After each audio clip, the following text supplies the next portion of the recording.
Boa tarde, galera. Vamos lá para a nossa aula de hoje, da disciplina de nefrologia. Como que está o áudio, o vídeo? Tá tranquilo aí? Tá sim, professor. Tudo certo. Beleza. Hoje é uma aula bem mais tranquila, né? Quem conseguiu entender metabolismo do sódio, metabolismo da água, né? Metabolismo do potássio é um distúrbio que não menos importante, mas assim a compreensão, digamos assim, eu acho que é mais fácil, tá? Vocês têm alguma dúvida ainda sobre a aula passada, metabolismo da água, do sódio, volemia, hiponatremia, hipernatremia? Podemos ir para o potássio? Vamos, professor. Então, vamos lá.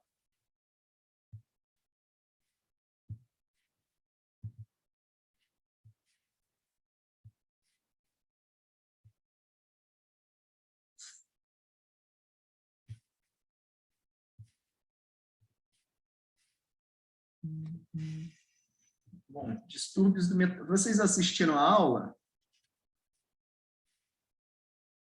que eu mandei?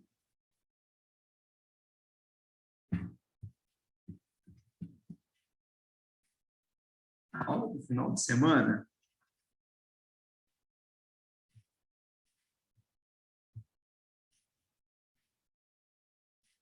Não? É que tem assim um início, né? Um vídeo curto, né? Eu carreguei depois tentem dar uma olhada lá, né? No quadro lá de vocês. Eu já tinha colocado o post, o link no final de semana, acho que na sexta-feira que eu postei, tá? Mas vamos lá então. Sobre o metabolismo do potássio, a gente também tem que saber algumas coisas. A calemia, né, a concentração de potássio no plasma. A calemia vai de 3,5 a 5,5 mEq por litro. Em algumas literaturas, aí até 5, 5,2, dependendo do laboratório, né? Então, sempre o ideal é ver lá o laboratório que está fazendo o exame, ver até quanto vai nesse laboratório. Mas, em média, aí, 3,5 a 5,5 mEq por litro. Observem como que a concentração, né, do potássio no plasma é bem menor do que a do sódio, né? Por quê? Porque o potássio é um íon que ele fica basicamente aonde? Em qual meio? No meio intracelular. Isso aí. É o principal cátion do meio intracelular. A ingesta de potássio, ela vai de 70 a 150 mEq por dia. A nossa ingesta, qualquer alimento tem potássio. Tá? Tudo que a gente ingere tem um certo grau de potássio. A distribuição desse potássio. A distribuição, ela fica 98% no intracelular, 2% no extracelular. Sendo que o potássio corporal total é estimado, né, nossa reserva inteira de potássio, em torno de 3.000 a 3.500 mEq no corpo inteiro, tá? Mas isso não é diretamente mensurável. O que é mensurável é a concentração do plasma, tá? Que é a calemia, 3,5 a 5,5 mEq por litro. Então, assim como nos distúrbios aí de hiponatremia e hipernatremia, né, a gente suspeita, mas quem dá o diagnóstico de hipocalemia é quem? Quem que vai dar o diagnóstico para a gente?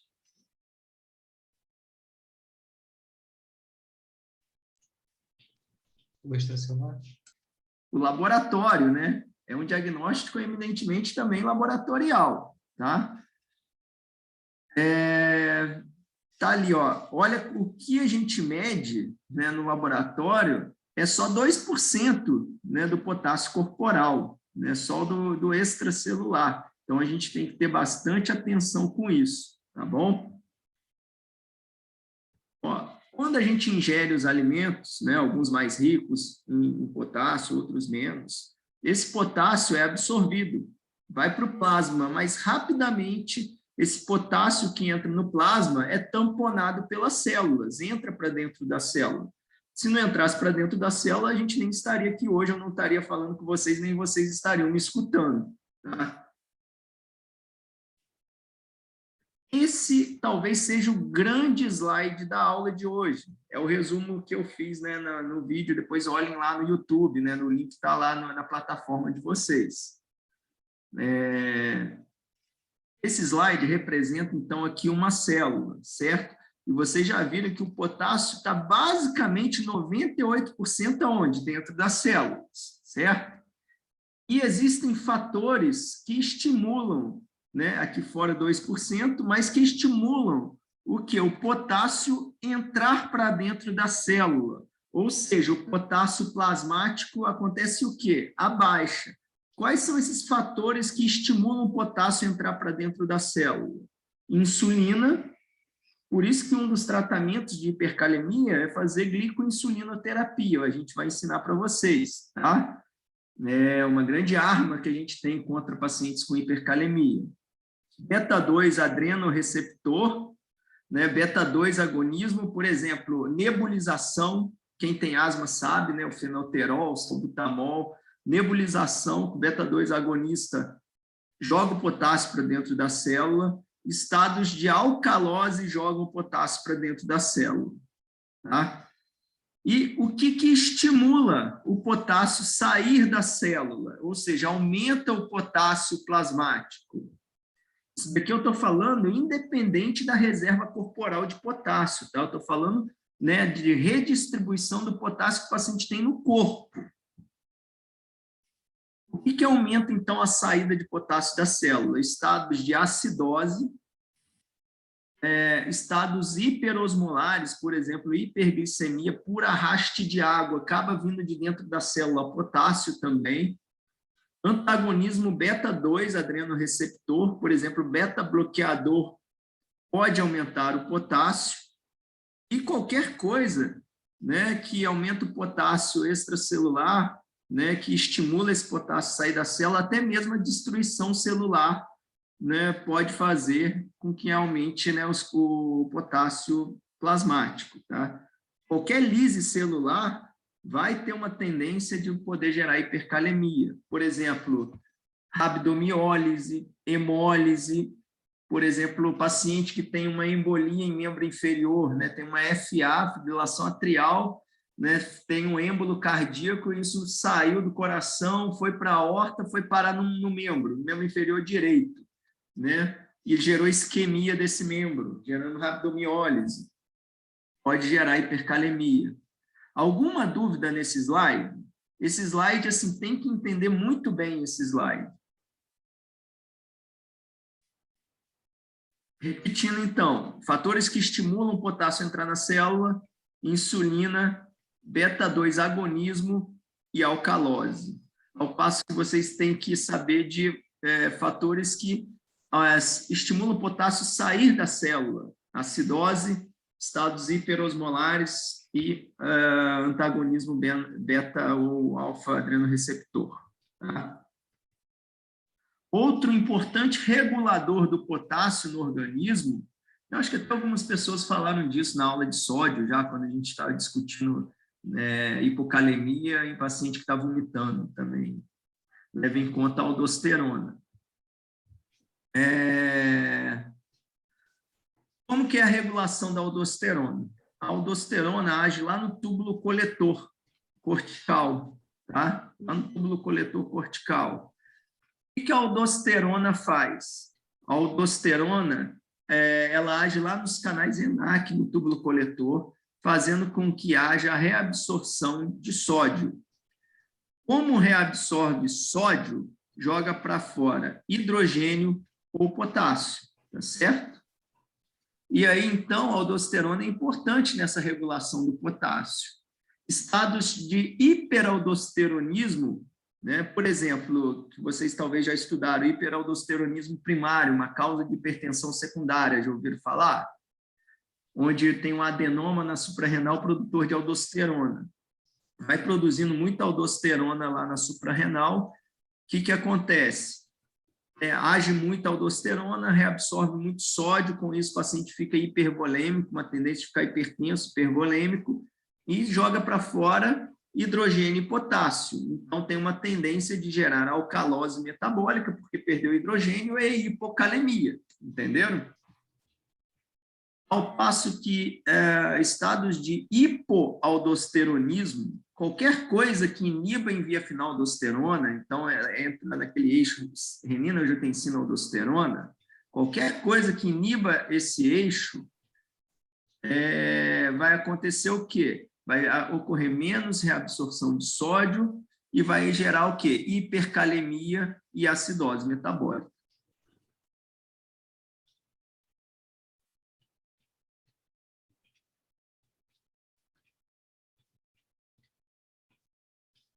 Tudo bem até aqui? Tudo tranquilo? Tranquilo, professor.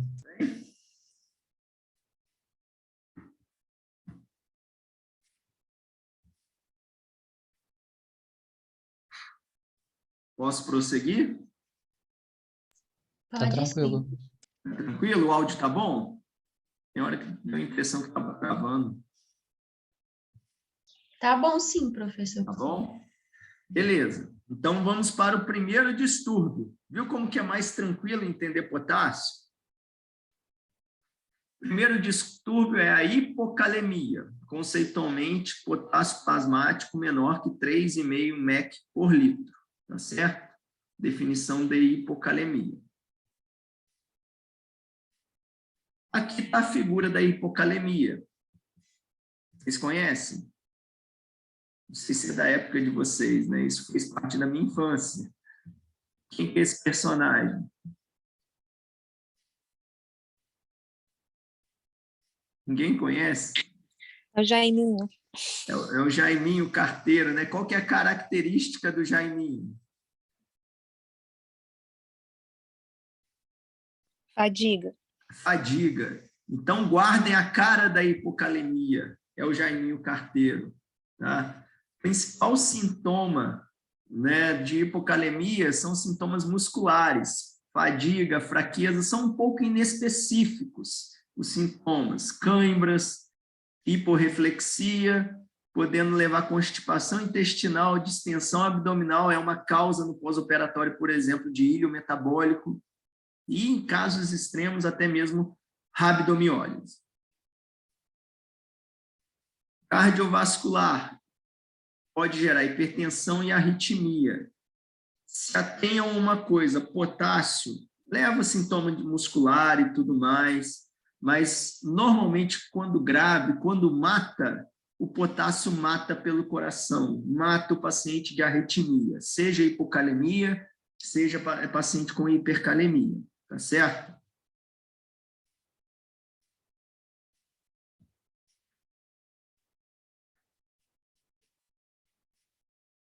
Hipocalemia tem uma tendência dos pacientes evoluírem com graus de taquiarritmia. E hipercalemia, potássio alto, é uma tendência do paciente evoluir com bradiarritmia, o paciente vai ficando bradicárdico. As alterações eletrocardiográficas da hipocalemia e da hipercalemia são de suma importância, tá? Talvez seja o principal critério que defina se o paciente está com emergência ou não secundário a esse distúrbio do potássio. Pacientes... Você pode repetir essa última parte, professor? Oi? Quando é percussão do hiper e do hipo no coração? Então, pacientes com hipocalemia, que é o Jaiminho carteiro, pode gerar qualquer arritmia, e principalmente taquiarritmias, por exemplo, taquicardia atrial, taquicardia sinusal, taquissupra. E hipercalemia eu vou falar lá na frente, né, daqui a pouco, mas está mais relacionado à bradiarritmia. Obrigado.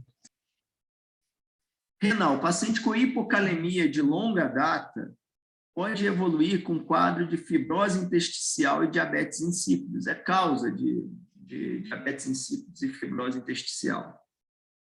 Alterações hormonais e o distúrbio do ácido base ligado com hipocalemia, gravem aí, é alcalose metabólica. Costuma andar de mão dada com alcalose metabólica e hipocalemia.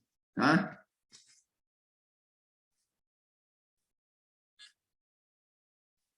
Por quê? Ó, vamos pensar, isso tudo lá por causa do túbulo coletor.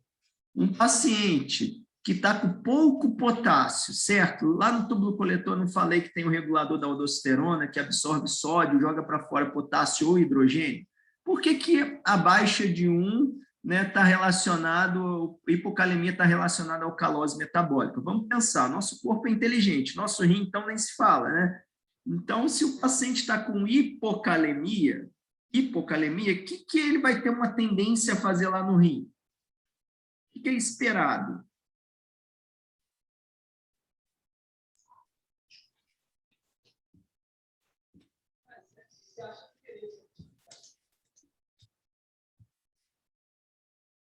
É esperado reabsorver potássio. Isso aí. Não reabsorver, né? Não jogar mais potássio para fora. E aí, com isso, acaba tendo que jogar hidrogênio. E aí acaba gerando alcalose metabólica. O inverso também é verdadeiro. Um paciente com alcalose metabólica, ele não quer jogar mais hidrogênio para fora. E aí acaba ele jogando o que para fora? Potássio.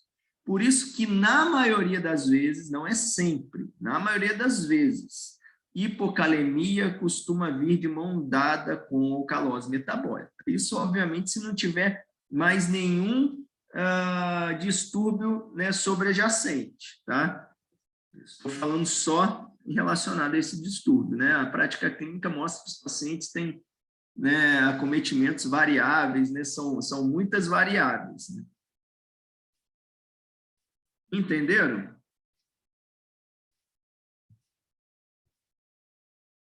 Ó, chegou um paciente grave com hipocalemia, né, no pronto atendimento.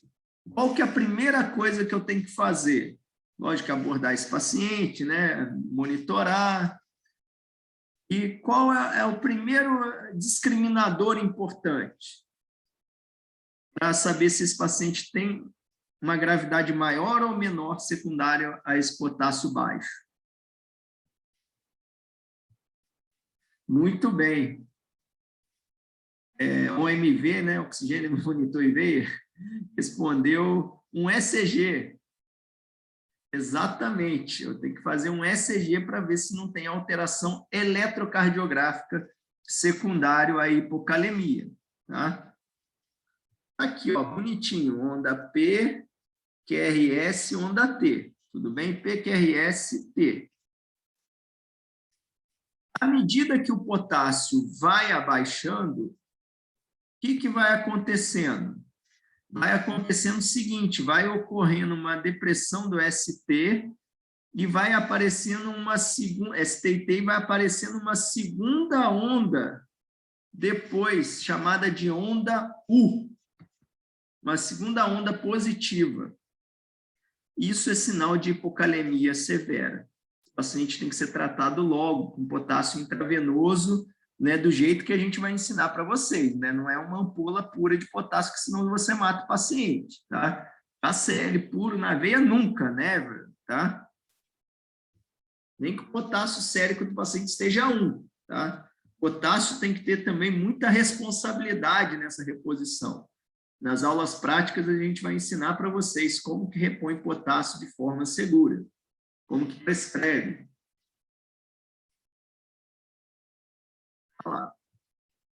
E depois disso, se ninguém faz nada, ocorre isso aqui, né? A gente não está atendendo um distúrbio eletrolítico mais, está fazendo um protocolo ACLS. Qual ritmo é esse mesmo que está aqui? Se vocês virem um paciente sem pulso com esse ritmo, qual é esse ritmo? Taquicardia ventricular. Fibrilação ventricular, né? Tem que fazer o quê? Choque. Choque, desfibrilar o doente, né? Cardioverter, desfibrilar. Vocês sabem a diferença de cardioversão e de desfibrilação? É o mesmo aparelho, né? É um choque. Mas vocês sabem a diferença?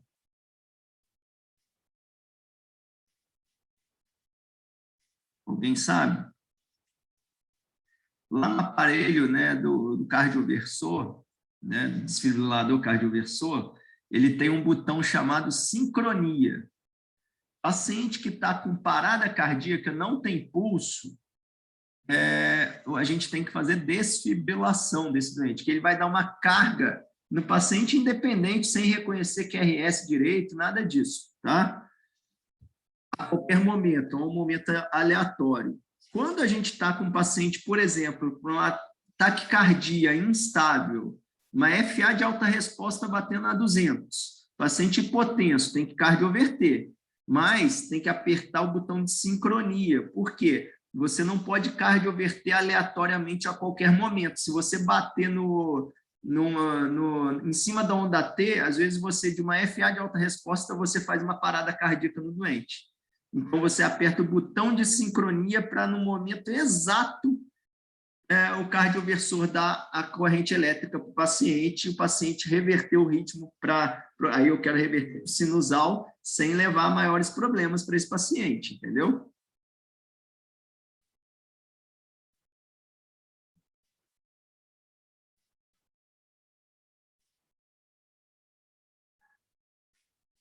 Aqui um eletrocardiograma mostrando também, de novo, né, a onda U. Se eu olhar aqui em B2, tem o P, tem o QRS, tem o T e tem uma segunda onda depois da T. Segunda onda positiva, que é a T, e a onda A, mais uma positiva, ó. A onda U, paciente com hipocalemia, certo? Aqui as possíveis alterações do paciente com hipocalemia, a segunda onda positiva, que é a onda U. Por vezes a onda T fica meio bifásica, né? A onda U pode ser meio grudada a T e pode ocorrer um desnivelamento infra de ST, é possível também. Qualquer alteração dessa no paciente com hipocalemia denota gravidade.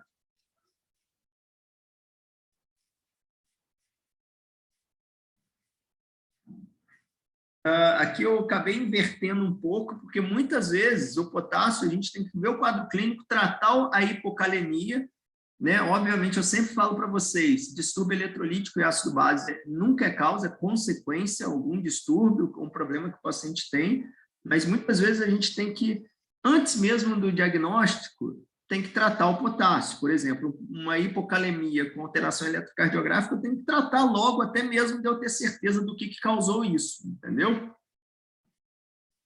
Mas uma vez a gente vai tratando, vai, né, tirando o paciente da urgência, se for o caso, mas sempre o quê? Buscar a causa base. E aí a gente tem que pensar nas etiologias de hipocalemia. Por que o paciente tem potássio baixo? Pode ser uma pseudo-hipocalemia. Como que é isso? O paciente tem, por exemplo, uma leucemia, 30, 40 mil leucócitos, colheu sangue para a amostra, na hora que vai analisar, se demorar muito, né?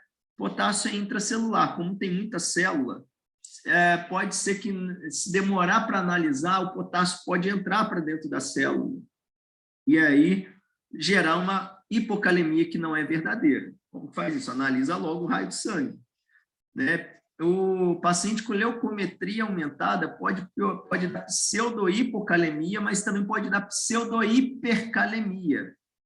Por exemplo, o paciente, essas células do paciente ou as hemácias do paciente foi hemolizado. Já viu, por exemplo, paciente quando vai coletar exame de sangue, dá aquele tapão no braço do paciente? Isso não é adequado. Isso pode gerar hemólise, tá? Então, às vezes, dá uma falsa hipercalemia também. Então, tem que ficar de olho em técnica, né? Mas isso não é tão habitual, né? Normalmente, é verdadeiro mesmo, tá? Quais são as causas? Primeiro, pode ter acontecido o paciente não ter perdido o potássio do corpo. Esse potássio ter só redistribuído. Por exemplo, o uso de altas doses de insulina, paciente que precisa, uso de adrenalina, paciente com beta-2 agonista, aquele paciente com crise asmática severa, que fica nebulizando de hora em hora. Às vezes, no final do dia, nebulizou 10 vezes e o potássio baixou. Porque ele perdeu o potássio? Não, porque de tanto estímulo beta-agonista, o potássio entrou para onde? Para dentro da célula. Estados de alcalemia também levam o potássio para dentro da célula. Mas também pode ocorrer porque o paciente realmente perdeu o potássio. Por onde que o paciente pode perder potássio? Por perdas extrarrenais, ou seja, do trato gastrointestinal, por exemplo, diarreia. Trato gastrointestinal baixo, diarreia tem potássio. E aí pode gerar hipocalemia. Como a gente falou na última aula, quando o paciente está com náuseas e vômitos incoercíveis, o paciente perde ácido clorídrico. Perdeu ácido clorídrico, ficou com alcalose metabólica. Se ficou com alcalose metabólica, vai espolhar potássio pelo rim. Olha que legal. Paciente com perda gastrointestinal alta fica com hipocalemia, não porque perdeu no estômago, porque não tem tanto potássio, mas porque perdeu no rim. Compreenderam? E tem os pacientes que podem perder potássio por perdas renais. Né? O rim é um dos maiores reguladores do potássio. Então, está usando droga, diurético, né? Tem alguma coisa de nefrotoxicidade por anfotericina, aminoglicosídeo, que pode levar à disfunção tubular? A Vanessa está pedindo para repetir. Você quer que repita o quê, Vanessa? Da perda extrarrenal ou da perda renal?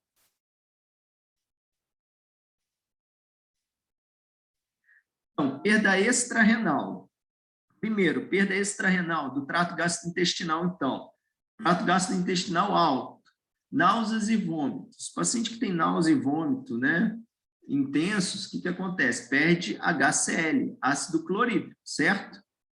E aí, perdeu ácido clorídrico, fica com o quê? Perdeu ácido, fica com alcalose metabólica. Foi até aí? Tranquilo? Aí lembra que eu falei com vocês que a alcalose metabólica anda de mão dada com quem? Com hipocalemia. Porque lá no túbulo coletor, se o paciente já tem alcalose metabólica, ele não vai querer perder mais hidrogênio. Vai acabar jogando o que para fora em troca de sódio? Potássio. Por isso que é comum esses pacientes evoluírem com hipocalemia. Tá? Perdas extrarrenais do trato gastrointestinal baixo, diarreia. Diarreia tem potássio. Então, se o paciente tem muita diarreia, tem uma tendência de ter hipocalemia.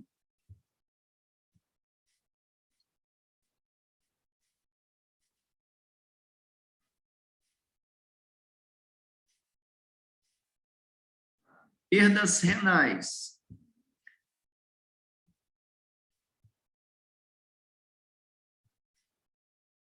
Perdas renais. Drogas diuréticas, anfotericina, estimulam o quê? Natriurese, e aí tendo mais sódio, vai reabsorver mais sódio, vai jogar mais para fora potássio e hidrogênio. Né? Estados de hiperaldosteronismo, naquele racional que eu falei com vocês, acaba jogando para fora mais potássio. Estados de depressão de magnésio, é comum depletar magnésio em pacientes com hipocalemia, né? Os distúrbios que levam à hipocalemia normalmente também depletam magnésio. E uma retroalimenta a outra. Se eu tenho um paciente com hipocalemia, corrigir, chegou amanhã, está com hipocalemia de novo, tem que rever se o magnésio não abaixou já. Porque se o magnésio estiver baixo, eu também tenho que repor o quê? Magnésio. Tá? Defeitos intrínsecos do tipo Bartter, Diltman, são defeitos congênitos, né, que o paciente fica como se ele estivesse tomando diurético, ele tem defeito naqueles transportadores, né? Então, ele tem, naqueles transportadores, por exemplo, ali no Bartter, né, aquele sódio 2-cloro lá da alça de Henle. O que acontece? Ele tem ali defeito ali naquele transportador, ele não absorve sódio direito, joga sódio para fora ali. Aumenta a natriurese também desses pacientes. É como esses defeitos intrínsecos são conhecidos, Bartter, como síndrome da furosemida e Diltman, síndrome do tiazídico. É como se eles estivessem tomando diurético, entendeu? Então, são as perdas possíveis, as causas possíveis de hipocalemia. Aqui está um pequeno organograma diagnóstico de hipocalemia, para a gente chegar na causa, mas que bom, né? Que na maioria das vezes a gente não precisa desse organograma tão complexo para chegar ao diagnóstico, porque a gente está de frente a um paciente com distúrbio eletrolítico, né? Então, o distúrbio mais o equilíbrio ácido-base, mais o distúrbio eletrolítico, a gente vai ver num cenário clínico. E aí a gente vai pesquisar. Então, normalmente, a causa da hipocalemia está na sua frente. O paciente vai falar para você. Na hora que ele falar que está tomando diurético, né? Na hora que ele falar que tem asma, está usando beta-2 agonista vários dias mais vezes, está com diarreia, ele vai falar para você por que está com hipocalemia. O tratamento da hipocalemia pode ser via oral ou intravenosa. Vai depender da severidade, da disponibilidade e da integridade do trato gastrointestinal. A dose. Necessidades diárias, meio a 1,5 mEq/quilo dia é a necessidade diária de potássio. A reposição é empírica, né? Não tem uma fórmula assim, muito certa para repor potássio assim, que dê um resultado adequado. É estimado que a cada 20 mEq de reposição aumente em 0,25 mEq por litro a calemia. Mas o grande segredo de repor, de tratar a hipocalemia é repôs, tratou, peça um novo exame, cheque de novo o laboratório, tá? Para ver se teve uma melhora. Hipocalemia leve, potássio de 3 a 3,5. A reposição é preferencialmente oral. A gente prescreve 40 a 80 mEq dia. Só lembrando que o que a gente tem para tratar é o Slow K, que esse daqui, essa draja, tem 8 mEq por draja, e em todo o hospital, mais do que o Slow K, tem o xarope de Cassélia 6%. Ele tem 8 mEq de potássio a cada 10 ml. Então, se a gente repõe aí 40 a 80 mEq dia, a gente, em torno, se prescrever, assim, por exemplo, 20 ml, né, dessa solução, dá 16 mEq, né? 3 vezes ao dia, a gente vai estar ali entre 40 e 80 mEq, né?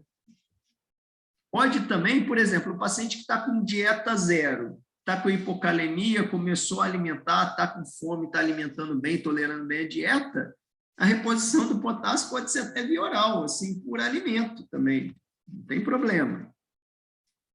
Eu passei muitas vezes banana para paciente que estava com hipocalemia. Laranja, banana, realmente tem potássio, fruta tem potássio. Hipocalemia grave, definida por um potássio menor que 3 ou na presença de alteração eletrocardiográfica. Aqui a gente vai ter aula, provavelmente prática, ensinando para vocês a prescrever isso. Em alguma prova, provavelmente vai cair isso também, tá? Porque tem que ter uma responsabilidade muito grande na prescrição de cloreto de potássio.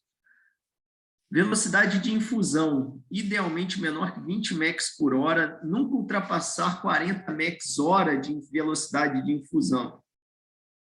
A concentração não deve exceder 40 a 60 mEq por litro, principalmente se em via periférica. Em via profunda, às vezes a gente vai repor até como numa concentração maior.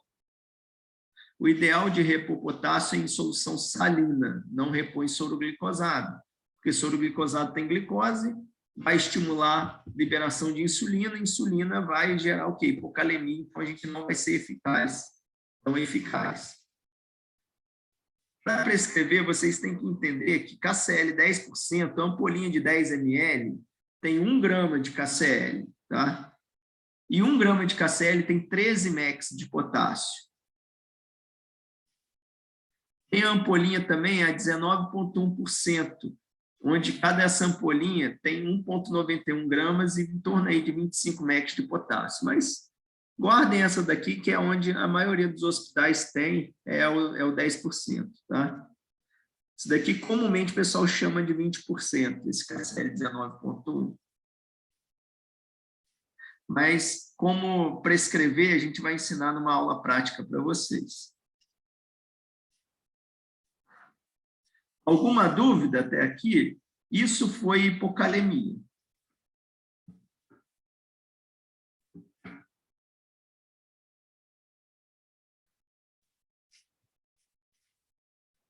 Eu vou fazer aqui a pausa de 5 minutinhos, tá? 5 minutinhos mesmo, para a gente começar hipercalemia, beleza?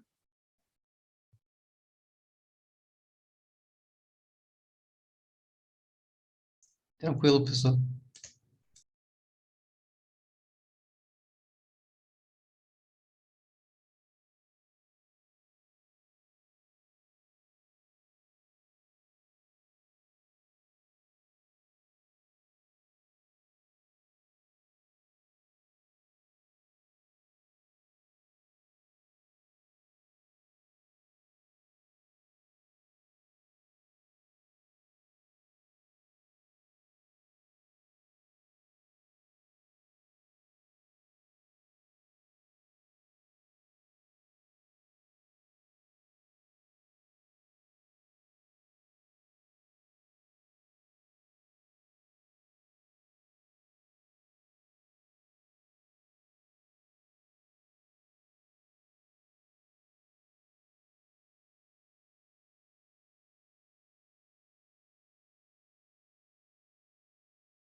Bom, galera, vamos para a segunda parte de hipercalemia. Alguma dúvida de hipo? Tá tranquilo?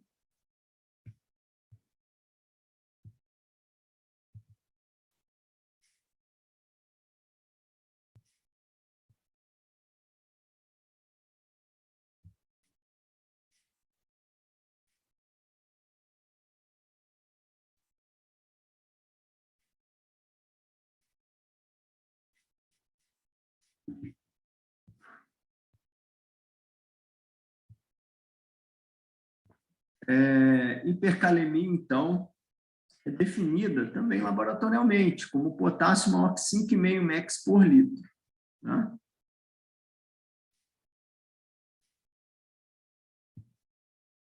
Se eu tenho medo de hipocalemia, de hipercalemia, então, nem se fala. Respeito muito hipercalemia, porque hipercalemia é traiçoeiro, tem uma variabilidade tanto interindividual, por exemplo, você pode ter um paciente com 8 de potássio assintomático. Você pode ter um paciente nem com 8 de potássio, 6,5, 7 de potássio, já parando, tendo parada cardíaca por causa de hipercalemia. Quanto tem também uma variabilidade no mesmo doente, por exemplo, não é porque uma vez você pegou o doente com 8 de potássio sem ter sintoma, que numa próxima ele não vai ter sintoma, ou até mesmo uma arritmia grave ou parada cardíaca, tá certo? Então, hipercalemia tem que ter muita atenção e tem que ser tratada agressivamente, a hipercalemia. Quando dá sintomas de hipercalemia também tem sintomas musculares, fraqueza muscular, cãibra, fadiga, mas o que a gente mais se preocupa com a hipercalemia é em relação à arritmia cardíaca. Né? Aqui, de novo, as alterações eletrocardiográficas do distúrbio de potássio, aqui nesse caso da hipercalemia. Se hipocalemia cai em prova, na de nefro, na de residência e na vida, né? Hipercalemia cai mais ainda.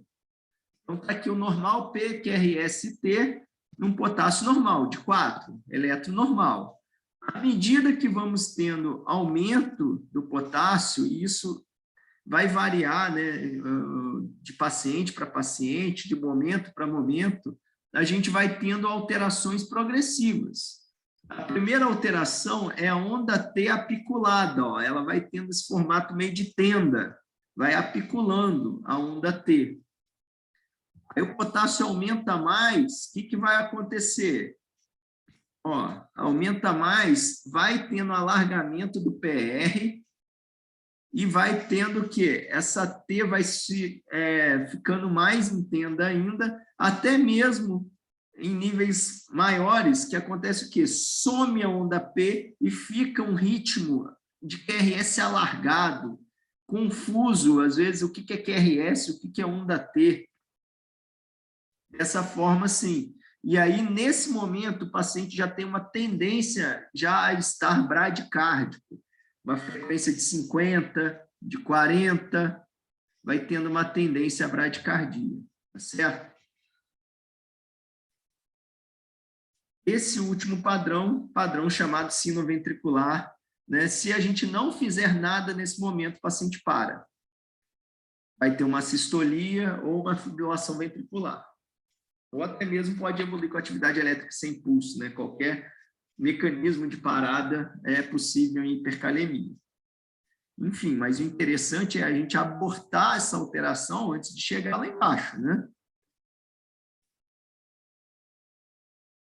Então, chegou o paciente com hipercalemia ou com suspeita de hipercalemia também, rodar o eletrocardiograma e, se tiver alterações sugestivas, já começar a tratar essa hipercalemia. Vou ensinar para vocês daqui a pouco, tá? Também já adianto que é uma questão que provavelmente deve cair. Eu faço questão de avisar que vai cair, que é um conhecimento que vocês têm que ter. Salva vidas saber tratar hipercalemia. Causas de hipercalemia. Pseudo-hipercalemia também pode ser uma hipercalemia que não é real, igual eu falei, né, na coleta, né? Paciente com leucocitose, 30, 40 mil leucócitos, com leucemia, essas células podem se lisar no laboratório também, então é importante, né, nesses pacientes analisar a amostra mais rápida. Redistribuição, né? Aquele slide que eu mostrei para vocês, né? As coisas que jogam potássio para fora da célula, estados de hiperosmolaridade, de acidose metabólica, deficiência de insulina ou qualquer lise celular pode levar à hipercalemia. Ingesta excessiva de potássio pode gerar, mas principalmente no paciente que já tem disfunção renal. É muito infrequente, né? Por exemplo, vocês aí podem comer um cacho de banana, que provavelmente não vão ficar hipercalêmicos, porque o corpo de vocês, a homeostase, né, o rim de vocês vai espoliar o excesso de potássio, as suas células vão tamponar. Não é o que ocorre, né, por exemplo, no paciente renal crônico. Imagina, um paciente com filtração glomerular diminuída, um paciente com um certo grau, talvez, de acidose metabólica, que já joga mais potássio para fora da célula, um paciente que está usando drogas que inibem o sistema renina-angiotensina-aldosterona, que também leva uma certa retenção de potássio, enfim, é outro cenário. Bom, e o que retém potássio? Então, são essas drogas, qualquer droga que haja lá no sistema renina-angiotensina-aldosterona, então vai desde enalapril, losartan, né, IECA, BRA, alisquireno, que não se usa tanto mais, né, inibidor de renina, até usa, né, mas eu acho que até mais do que é necessário o inibidor de renina. Espironolactona, que é o diurético inibidor da aldosterona, enfim, tudo isso vai ter uma propensão a reter potássio, vocês já sabem por quê, né, que em via final inibe a aldosterona, vai ter hipoaldosteronismo. Insuficiência renal, né? Acidose metabólica predispõe e insuficiência adrenal também pode levar a uma retenção de potássio, certo?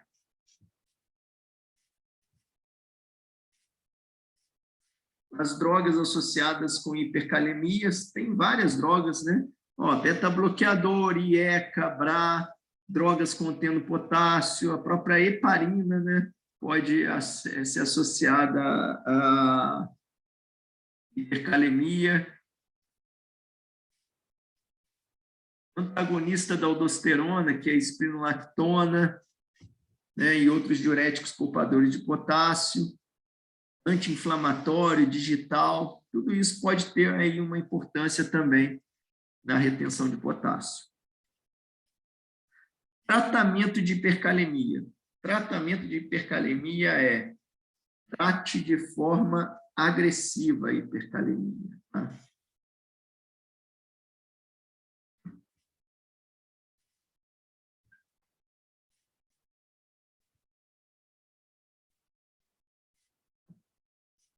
Como que a gente trata a hipercalemia, então? Eu vou dividir aqui em grupo de drogas. Primeiro, eu sempre faço essa pergunta na prova. Qual a primeira droga que você faz frente a um paciente com hipercalemia grave com alteração eletrocardiográfica? Gluconato de cálcio. É a primeira droga a se fazer. Tem ampola de 10%, 10 ml, né? Você dilui, eu gosto de diluir num soro de 100 ml e fazer lentinho na veia aí em 5 a 10 minutos, tá bom? Só isso você já evita do paciente ter uma parada cardíaca secundária à hipercalemia. Só. Às vezes você pega paciente batendo aí a 30, 40 com aquele ritmo QRS alargado, parece até mágica, né? Você faz um gluconato de cálcio, o QRS volta ao normal e melhora a frequência cardíaca. Absurdo. Então, ele abaixa o potássio? Não. Cálcio não abaixa o potássio, gluconato de cálcio, mas estabiliza a membrana miocárdica desse paciente com hipercalemia e evita dele ter uma arritmia grave. Lembrando que começa a agir rápido, em minutos, dura o quê? Até 1 hora. Então, também não é fazer o gluconato de cálcio e achar que o problema está resolvido, tá? É para você ganhar tempo de fazer outras medidas. Drogas que você pode fazer para esconder o potássio para dentro da célula, né? Vocês viram, né, que o potássio é 98% intracelular, 2% extracelular. Então, a gente pode fazer bicarbonato de sódio, por exemplo, em paciente que está com acidose metabólica e hipercalemia, desde que não esteja muito hipervolêmico, né? Sempre tem que pensar, né, no efeito colateral. Insulina regular, a famosa glicoinsulinoterapia, que é o quê? Você dá insulina na veia desse doente, 10 unidades de insulina regular, mas tem que ser misturado com glicose. Aqui fala 50 ml nesse artigo, mas eu costumo passar em 100 ml de glicose, 50%, mais 10 unidades, dando 50 gramas de glicose. Porque se você fizer insulina num paciente, né, que está normoglicêmico e não fizer glicose, ele vai fazer o quê? Hipoglicemia. Mas a ação aqui principal é da insulina.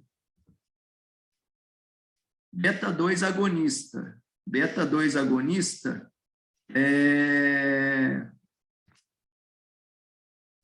aqui no caso, o fenoterol é o mesmo que as pessoas utilizam para asma, DPOC, né? Então, joga o potássio para dentro da célula. E nós temos as medidas para remoção de potássio do organismo. E aí, no caso, pode ser usado furosemida, normalmente a gente utiliza isso em paciente que está hipervolêmico. Sorcal, que é uma resina trocadora de potássio, né? O que acontece? Ele é o poliestireno sulfonato de cálcio. Aí, na luz intestinal, pode ser feito via oral ou por enema. É um sachêzinho com um pozinho que você dilui em água. Aí ele troca, na luz intestinal, ele troca cálcio por potássio. Ele absorve cálcio e joga para fora potássio. Tá? Ele demora a agir, né? Não é em casos de emergência, por exemplo, no cenário de emergência, que vai ser o primeiro emprego aí de boa parte de vocês, a gente não vai usar muito Sorcal, não. Isso daqui talvez tenha alguma ação naquele paciente assim, com hipercalemia crônica, que a gente precisa controlar esse potássio, né? Não é nenhuma medida aguda. E, assim, o método mais eficiente em casos muito graves, refratários à terapêutica clínica, o que a gente faz? Principalmente em paciente que tem disfunção renal associada, tem que fazer o quê? Hemodiálise. Tá?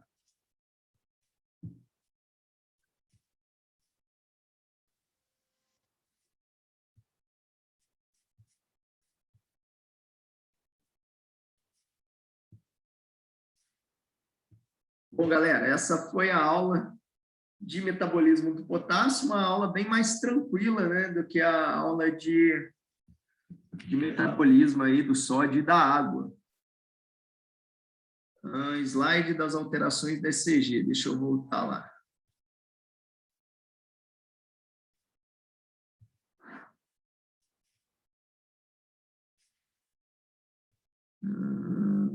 Da hipercalemia e da hipocalemia.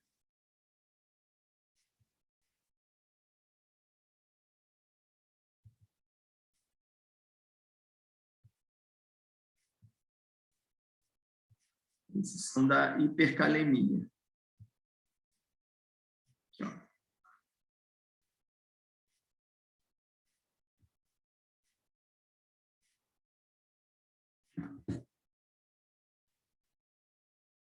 Beleza, tirou o print aí, fotografa, tira print, que vai cair na prova, hein? Não sei se agora ou depois, uma hora cai.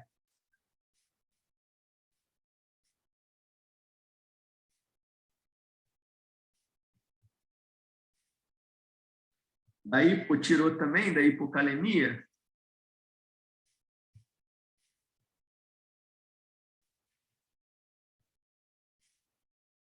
Beleza, então. A Vanessa perguntando, então não é hipercalemia, não é hipercalcemia, é hipercalemia, né? A calemia é potássio. Faz primeiro cálcio? Sim, se tiver, principalmente se tiver alteração eletrocardiográfica. A indicação de fazer gluconato de cálcio é alteração eletrocardiográfica. Se não tem alteração eletrocardiográfica, a princípio você tem que fazer o quê? Tratar esse potássio, né? Seja com as outras medidas de baixar o potássio e também sempre na causa base, distúrbio eletrolítico e ácido básico na causa base. Tá? Aguentem aí que eu vou fazer.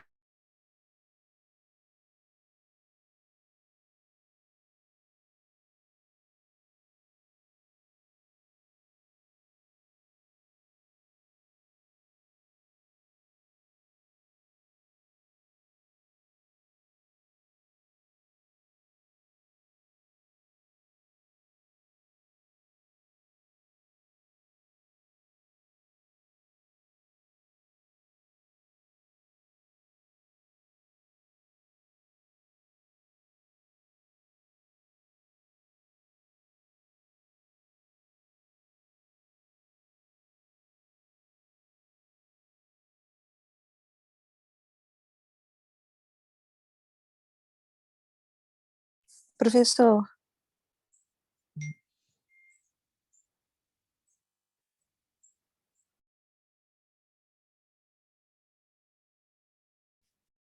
Pode falar. vai ter outra aula ou acabou? Não, potássio é só isso. Eu vou fazer chamada. Calma aí. Tá bom, obrigada.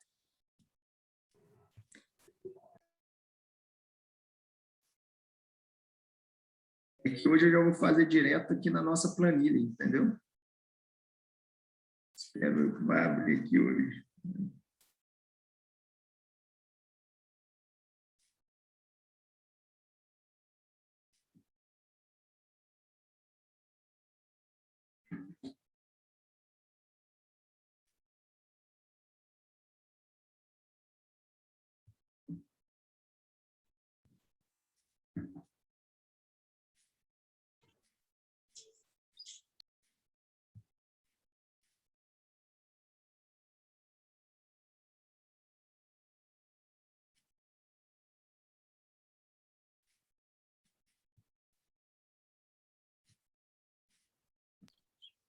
Essa turma é qual? B. B? Então, vamos lá. Vou começar a chamada, tá? Vocês estão escutando? Sim. Respondam aí no áudio, tá? Bianca da Rocha. Eu, presente.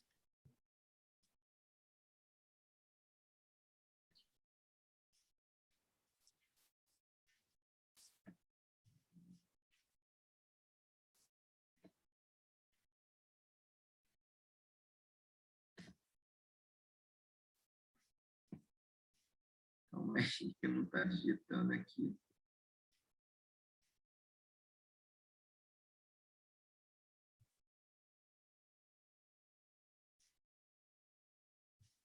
Vou fazer o seguinte, gente. Vamos canetar aí no chat mesmo, porque eu não estou conseguindo passar ao mesmo tempo, tá? Podem escrever aí no chat.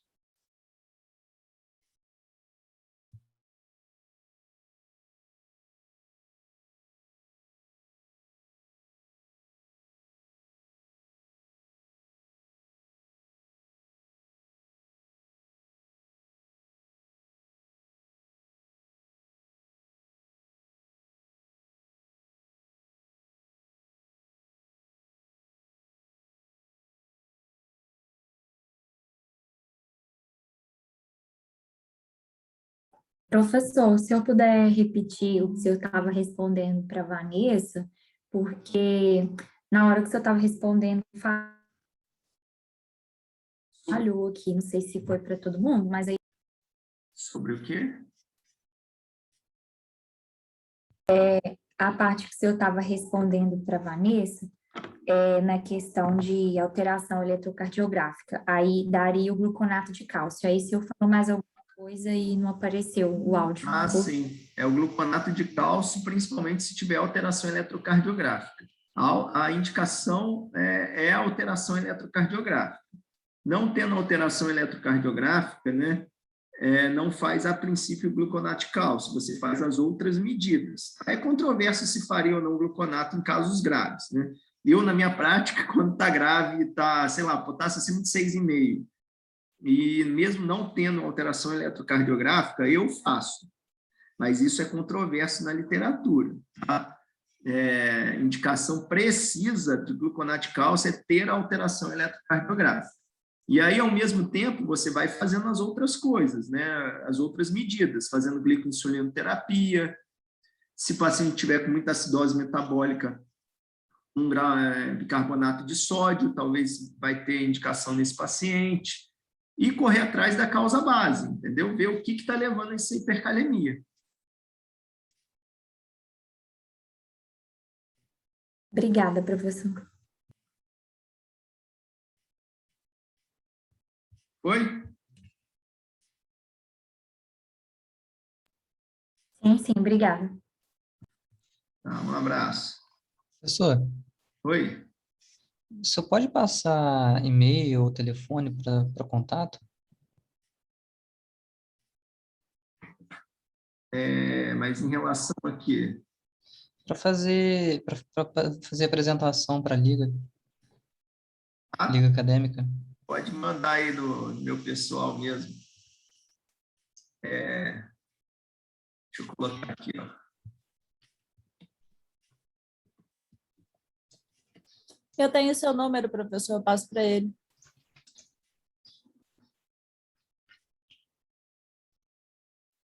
Obrigado, professor.